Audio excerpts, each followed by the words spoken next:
there's this really intense debate blowing up online right now, and it's asking a huge question.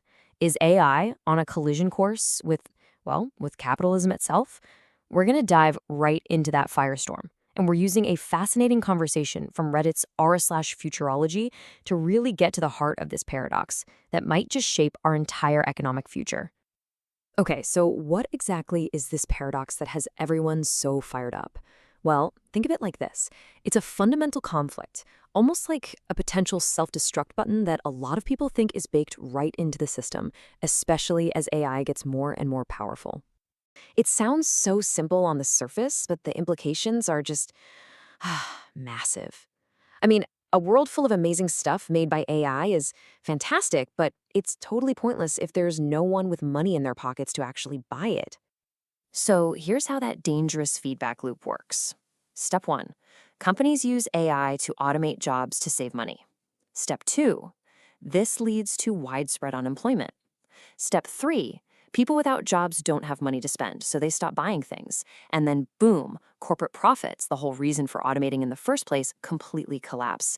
It's literally the snake eating its own tail. So you have to ask, right? If the long-term risk is total economic collapse, what could possibly be the short-term incentive? Well, let me tell you, it is a huge one. $1 trillion. I mean, just let that sink in. A trillion. That's the number that Morgan Stanley put out there in an analysis. It's a figure that's almost impossible to wrap your head around, and it's what S&P 500 companies could potentially save every single year. That is the carrot on the stick. But where does $1 trillion in savings even come from? It comes directly from reducing the human workforce. We're talking about smaller headcounts, not replacing people who leave, and automating all those routine tasks that humans get paid to do right now. It is a direct line from payroll expenses to company profits. Okay, so this brings us to the next huge question in this whole debate. Is what we're seeing just history repeating itself? Is this just another technological leap like we've seen 100 times before? Or is this time genuinely different? And really, this whole thing boils down to two main camps. In one corner, you have the "it's happened before" argument. People point to the tractor, the printing press, computers, and they say, look, technology always displaces jobs, but we always adapt, and new, better jobs always pop up. But in the other corner, you have the "this time is different" crowd. And their point is that AI isn't just another tool for a physical task. It's designed to replicate human thinking. A tractor can't learn to do accounting, but an AI can learn to do the farmer's job, the accountant's job, and the lawyer's job, all at the same time. The sheer speed and scale of that change could be something we've just never seen before, leaving no time for us to adapt.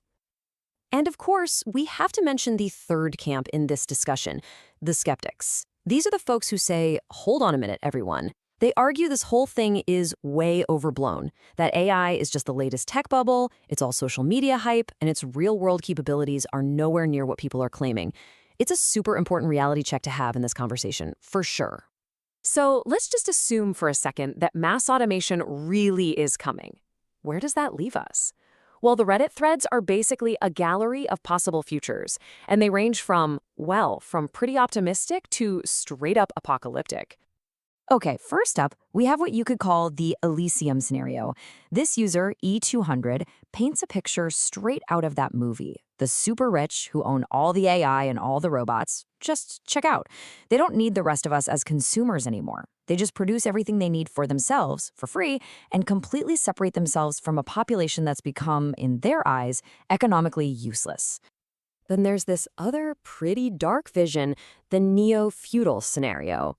This user suggests that the end game isn't even to save capitalism, but to get rid of it and replace it with something much, much older, a new kind of feudalism. In this future, massive corporations are the new lords. They own all the production, the AI, the robots, everything. And the rest of us? We become a new class of digital serfs, completely dependent on them just to survive.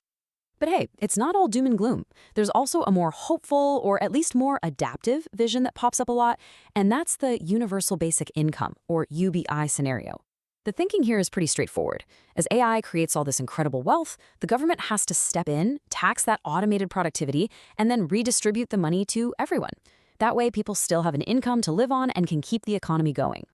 So when you look at the paradox, the $1 trillion incentive, and all these wild potential futures, It all keeps pointing back to one single thing, a huge unanswered question about the very DNA of our economic system: shareholder primacy. Basically, it's the rule, both legally and philosophically, that a company's number one job is to make as much money as possible for its shareholders, and to do it now. This is the logic that forces a CEO's hand. They have to chase the short-term profits from AI, even if they can see it might be driving the whole system towards a cliff in the long run. So here's the bottom line. This is the core tension. We have an economic system that is absolutely obsessed with short-term profits and infinite growth. And that exact same system is now building and rolling out a technology that could, quite logically, wipe out the very consumer base it needs to exist.